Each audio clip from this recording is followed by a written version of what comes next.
Hi, everybody. Welcome to English Digest. I'm Tom.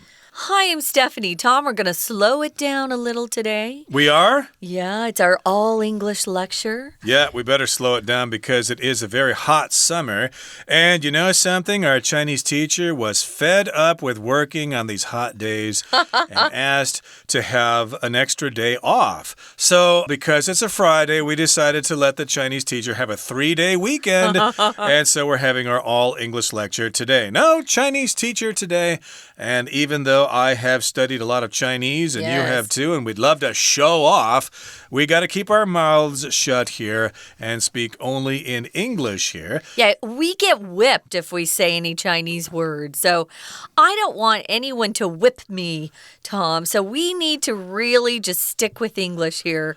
Our discussion today, the lecture that they've chosen for you, is about a law that they've proposed in Germany. And it has to do with organ donation. Organ donation refers to when a person decides before they pass away, before they die, that when they die, they would like to donate maybe their heart, their lungs, their, corneas in their eyes. They would like to donate their organs to someone who can't live without them. I love this idea, not so much that you make it a law that people have to do it, but I decided a long time ago that I wanted to be an organ donor because, your body's not being used by you anymore, and if it can help someone live. And sometimes these people who are on the list and who are needing organ donations like a heart or lungs, they're not going to last very long without someone being very generous and becoming an organ donor. Yes, that's a topic for all of you to discuss here in Taiwan. I don't know the state of organ donation here in Taiwan. I'm sure it exists somewhere, but it might be taboo to donate organs according to traditional practices. Yeah, and taboo just means kind of against the culture. Yeah, exactly. So we're going to Germany and talk about what they're doing regarding this issue. Yeah. And Germany, of course, does not speak English as their main language. So, of course, because of the all-English thing, we're not supposed to speak any German in today's program. No. But I think we can make an exception because, German, no one's going to speak it in Taiwan anyway, at least very few people. So if I throw in a word of Deutsch here and there, I think it's probably okay. Deutsch means German. Yeah, they won't whip me for that. But in any case here, let's get to it. Let's read the entire contents of this month's News Digest. Proposed law could bring change to organ donation in Germany. Let's do it.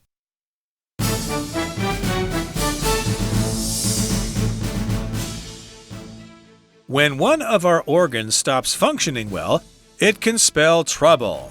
In cases like these, many patients' lives are saved by organ donations from people whose lives have recently ended. A constant problem in many organ donor systems, though, is that there just aren't enough people volunteering. Last year in Germany, nearly 10,000 patients awaited organ transplants, but fewer than 1,000 were available. Unfortunately, more than 2,000 died while on that waiting list. In an effort to tackle the organ donor shortage, Germany has now proposed a bill to make all citizens organ donors by default. German Health Minister Jens Spahn says that under the new law, Germans would be informed about the new system multiple times. They would be given the choice to opt out, and family members would be able to deny permission after the donor's death. As Spahn explained, the law wouldn't require that people donate their organs. He also pointed out that of the 28 countries in the European Union, 20 have similar systems already. Despite the opt-out decision and other protections in the bill, some Germans feel that involuntary registration is an ethically questionable solution. A group of politicians from several German political parties have drawn up a different bill in response. This proposal would keep the voluntary system, but ask people to consider becoming organ donors more often, such as when they renew their ID cards or see the doctor. Whichever system Germany chooses, it seems all can agree that the ability to save patients in need should be one of the country's principal concerns. Okay, folks, let's get started. So we're talking about a law that would be passed in the German legislature. I'm not sure exactly how their government works. I think they have a prime minister, right? Not a president. But they've got this law that they want to actually get passed in the legislature, which would make everybody an automatic organ donor.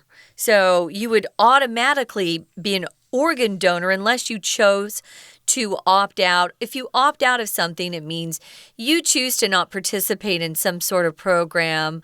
Let's see, opt out, opt in. It seems like you can do that in America. We get a lot of calls from, they're called robocalls, which means it's a recording and they want to encourage you to do something. People hate those because on our cell phones, it costs the person who owns the cell phone money. And we don't even want the call. So there's a list of people that you can opt out of getting those robocalls if you make an effort. The problem is you have to actually do work to get your name taken off. And I think this is pretty much the biggest problem with this law. I wanted to mention donation is the noun form of the verb donate or donate. We just say donate usually. Just means that you're giving something usually free to an organization, for example, a charity. Here, you're giving your organs or one of your organs. Sometimes they give all the organs they can to hospitals that can help treat sick people. Right, so this is a proposed law in Germany, and that might bring change to organ donation. So donation is the act of donating something. Donate is the verb. Your dictionary may tell you that the verb form is pronounced donate, and you might hear people say that. But very few. Yeah, as Americans, we almost always say donate. I'm going to donate my body to science, for example. But in this particular case, we're talking about organ donation, and a person who donates their organs is called a donor. I am an organ donor, for example, D-O-N-O-R. So there we go. We've got that all straight and clear. So let's get into the article here. Here's the first paragraph. It says, when one of our organs stops functioning well, it can spell trouble. So we've got lots of organs in the body. Our pancreas, our liver, our kidneys, our heart, those are all different kinds of organs. Your skin, too. Yeah, I was going to say that that's also a skin, although I've never heard of a skin transplant for the whole thing. Not the I've whole heard body. In parts, but yeah, especially for burn victims. Yeah, they get skin transplants or they get skin from a pig or something like that. But in this particular case, we're talking about our internal organs for the most part. Some of the ones I just mentioned there. And yes, if one kind of stops working and it's got a little bit of a problem, the doctor may say, well, you should probably get a new one. But of course, that's easier said than done. True. If you use that phrase, something spells trouble, it just means something's causing trouble in your life or someone else's. It can spell trouble. T-R-O-U-B-L-E. Anyway, it's kind of fun. In cases like these, in these types of situations, many patients' lives are saved by organ donations from people whose lives have recently ended. So, what is a wonderful blessing for one family is a tragedy for another family. You're happy that maybe your child's organs can be donated to another child who's on the organ donation list, but boy, is it sad. And a lot of families, when tragedy strikes like that, they aren't really in a good place to have someone come up to them and say, would you like to be, your family member, would you like to be organ donor? It's just a hard time. So if we can decide in advance of passing away, it's best. Exactly, of course. And of course, I think a lot of people whose close relatives are about to die, they might think, hey, we'd like them to live on in some form by donating their organs. So yes, indeed, that's what happens here. If you have a bad kidney or something like that, or a bad pancreas, maybe you could get a donation from somebody who has recently passed away. Oftentimes, it's a young person who just died in a car crash or something like that. Sad. And a constant problem in many organ donor systems, though, is that there just aren't enough people volunteering. The supply does not meet the demand, okay? You can volunteer, of course, but if you haven't volunteered, they can't just take that organ out of your body when you die. You have to go through some procedure to say it's okay. Yeah, I've heard of some really bad people needing, for example, a kidney and kidnapping someone against their will and cutting that kidney out. Ooh. And sometimes leaving that person to die. Be careful when you travel abroad. So, yeah, we really are short of organ donors. So, this is pretty important. So, a constant problem in many organ donor systems, though, is that there just aren't enough people volunteering. We have a system in the U.S. when you go and get your driver's license, the first time and when you renew it, you can check a box that says, I'm an organ donor, which is kind of a convenient way to be an organ donor. That's what I did. So there just aren't enough people who are volunteering. So last year in Germany, nearly 10,000 patients awaited organ transplants. If you're on the transplant list, it means there's something in your body that it isn't functioning well and you're waiting for somebody who passes away to actually, give you something, whether it's a heart or lung or a kidney, give you that thing so you can continue to live. Of course, with kidneys, we have two. Right. So if your blood matches that person, you might be able to give a kidney away and not miss it. Or sometimes livers, they can cut a piece of a liver out. Yeah, they can. And that liver will grow back. So, but other than that, you can't give someone your heart or your lungs. At least not when you're alive. Yeah. So they had 10,000 patients who are on these lists. Now, if you await something, it's just a more formal way to say wait for. So these patients are waiting for organ transplants. I typically don't use await if I'm speaking. It would be more something that I use when I write. You'll see it in books as well. It's not a complicated vocabulary word. It just is used more in writing. It could be used in love letters, for example. Maybe John writes his dear Lisa a letter saying, Oh, Lisa, I await your arrival with great anticipation. I can't wait for you to arrive. I'm awaiting your arrival. But nowadays, everyone texts, Tom, so it would be a little formal for a text. Probably pretty much, yeah. People don't really write meaningful letters anymore. Kind of sad, electronically, yeah. But in any case, we've got 10,000 people in Germany last year waiting for organ transplants, or they're awaiting donated organs. Of course, the process is transplant, both a noun and a verb. I'm going to get a brain transplant. Somebody might say that to you if they think you're stupid or something. You need a brain transplant. Yeah. You're really dumb. But in this particular case, they're waiting for organs, or they're waiting to get an organ transplant. But there are only 1,000 of those organs available. So that's the supply not meeting the demand. Wow, that's 10% only. That's not very much. And unfortunately, because of this, more than 2,000 died while on that waiting list. The organs never came. And maybe there were organs available, but these procedures just weren't in place. And those people, unfortunately, had to find out if there's life after death the hard way. Okay, so that brings us to the midway point in today's explanation. Well, let's not listen to our Chinese teacher because he's on holiday now. So let's just take a break.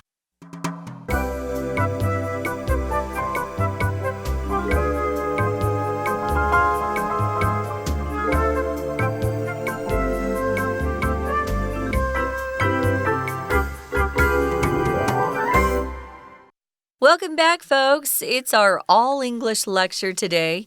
We're talking about this topic of organ donation and how we can actually increase the number of people who volunteer to become organ donors, which means after they pass away, the hospital immediately takes all those organs that are in good shape and gives them to people who are on organ transplant lists, the ones who are most serious, the ones who, might die within the next couple of days. They actually get those organs first. So we just don't have enough. And we found out that in Germany, they only had 10% of the organs they needed. So it's a really low number.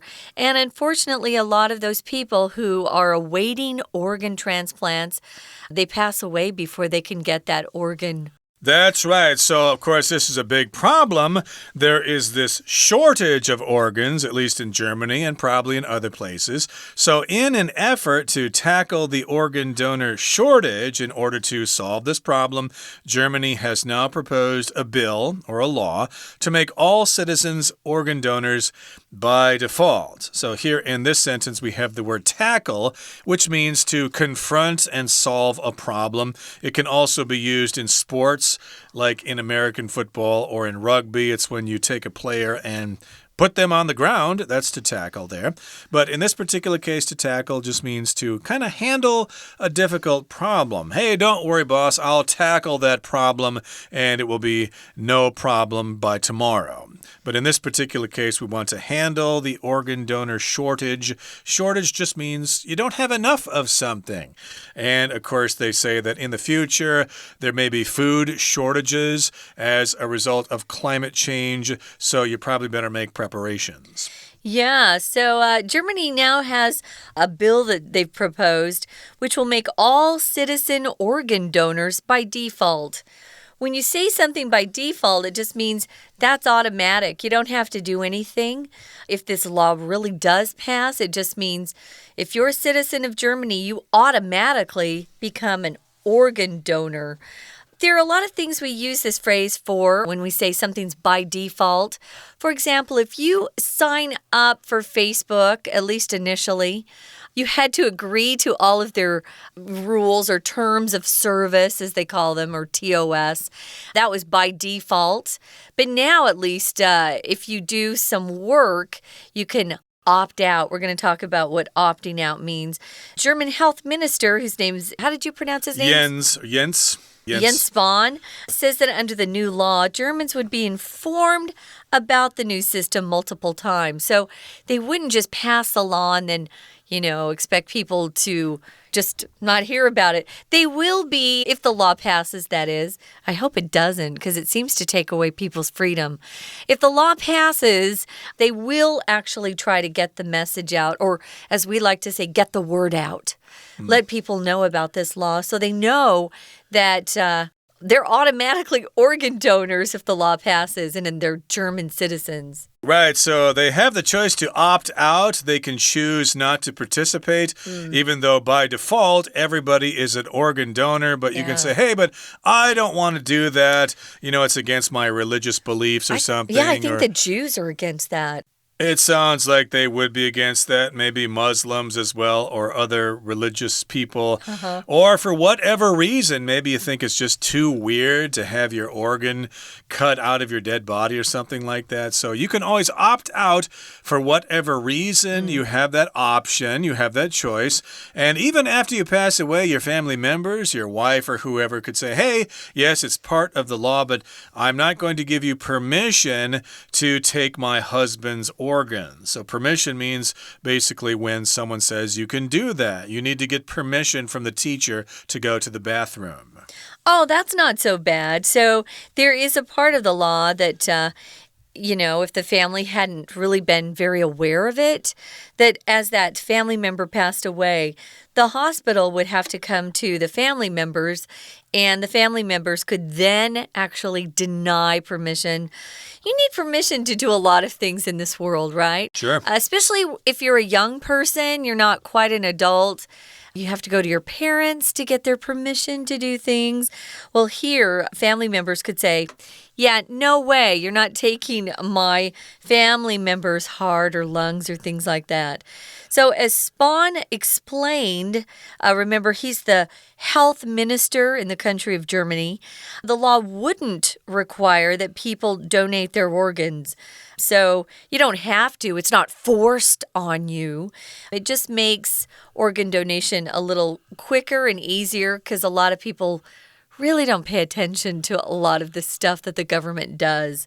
And that's not a good thing. You should be aware of what your government's doing. He also pointed out or made it clear to people that of the 28 countries in the EU or European Union, 20 have similar systems already. That's right. So they already do this in some of the other countries of the EU.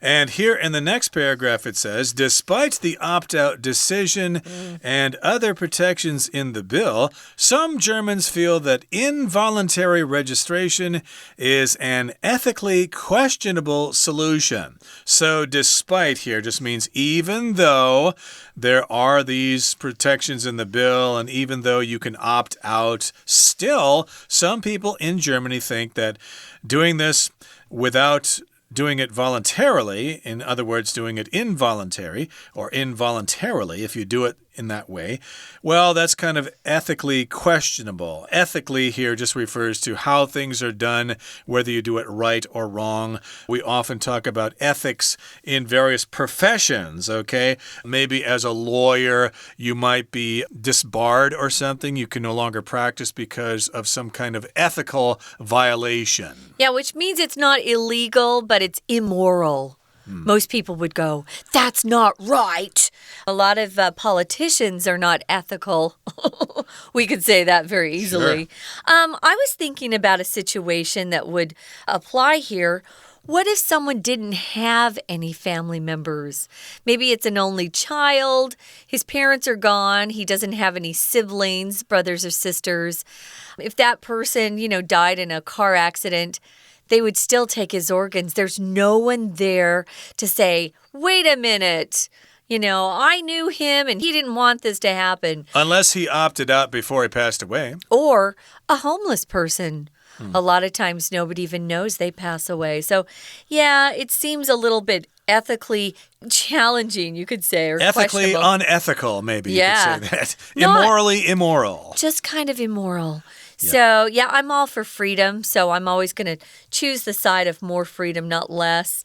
A group of politicians from several German political parties, I'm not clear on their political parties. They have several. We typically only have 2 in America that are strong, but they've drawn up or come up with a different bill in response. We use this phrase to draw up, which is the present tense form to draw up, when we talk about a bill or a contract. Yeah, can you draw up that contract and meet with me next week and I'll get my client to sign it?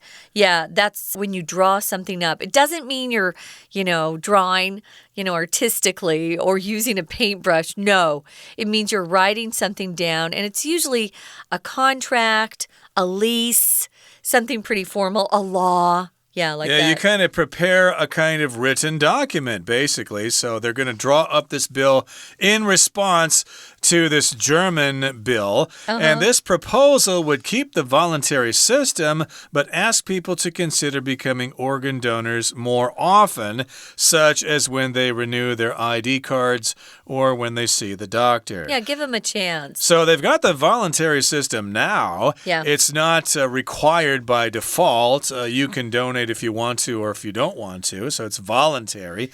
So this new proposal says, yeah, we'll keep the voluntary system. You are not required to donate your organs by default. But what we'll do is we'll ask you more often to consider becoming an organ donor. Like when you renew your ID card or your driver's license or when you visit the doctor, they just will throw this question in.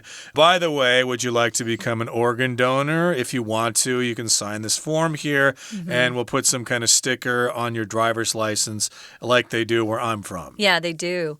I think that's a good idea. A lot of times people aren't organ donors because they really haven't thought about it, or they just haven't paid attention.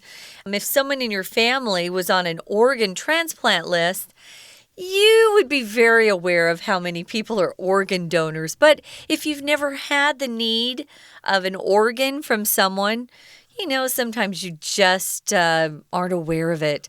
It's not that people don't care. Sometimes they they don't hear about it enough. Well, a problem I had many years ago when I wanted to donate my organs for my Iowa driver's license, they required witnesses. You needed to have 2 witnesses or something like that. Really? Yeah, and the people at the office could not be counted to do that. So you actually had to bring in like your father or your sister or a friend or something to serve as witnesses. And who's going to do that? Everybody goes down to the driver's license office by themselves. So I thought that was kind of a hassle. Unless you're a teenager. That was many years ago. Maybe they've changed it since then. Well, you used the English word hassle. Chinese almost came out of my mouth. Oh, no. You know that great phrase they have here, when it's just not convenient. Ugh. What a hassle. Yeah, what a hassle. Yeah, it's not very convenient if you only have one place that you can sign up to be an organ donor. They need to think about that. Maybe make it possible, in a college course that's required from every freshman who, starts into college. Maybe that would be a place. There are different places that you could grab people's attention. Maybe at the pharmacy when you're going to pick up medicine. But it is a hassle for the people who are also offering the service. For example, a doctor's office would then have to type up all the results and submit it to the government. Yeah, they'd have to pay you for doing that sort of work. But in the long run, it would really help. We just need to have more places that people can sign up to be an organ donor. That's, I guess, the bottom line. That's probably the most important part. So again, in Germany, we've got a couple of proposals, which aren't laws yet. This just means people are suggesting that these things be done. So this is another proposal or an idea that somebody has suggested. They say, yeah, keep that voluntary system. When people do things, if they want to and they don't have to, if they don't want to, that's voluntary. You could be a volunteer, for example, at a hospital, help out, not getting paid and stuff like that. So, yes, we've got this default system and we've got this voluntary system. But whichever system Germany chooses, it seems all can agree that the ability to save patients in need should be one of the country's principal concerns. So here, concern, that just means something that you need to worry about, right? Yeah, it's some sort of problem that maybe you need to get a solution for. I wanted to mention, too, if you're talking about volunteering, you're a volunteer. It's someone who is willing to do some work for free. Actually, there are a lot of people who volunteer their time, like Tom's father. He does a lot of volunteer work, taking meals around to people who sometimes can't get out of the house, Oh, he's done so much that he was given some kind of award by the governor. That's great. Yeah, we need more volunteers out there who are willing to help and not get paid for it. Just do it because they want to help people. Right now, guys, we don't have the Chinese teacher, but we do get to say goodbye. Thanks for joining us. This has been our all English lecture. We hope we didn't talk too fast. We hope you'll come back next time when we talk more about another interesting topic. For English Digest, I'm Stephanie. And I'm Tom. See Goodbye. ya.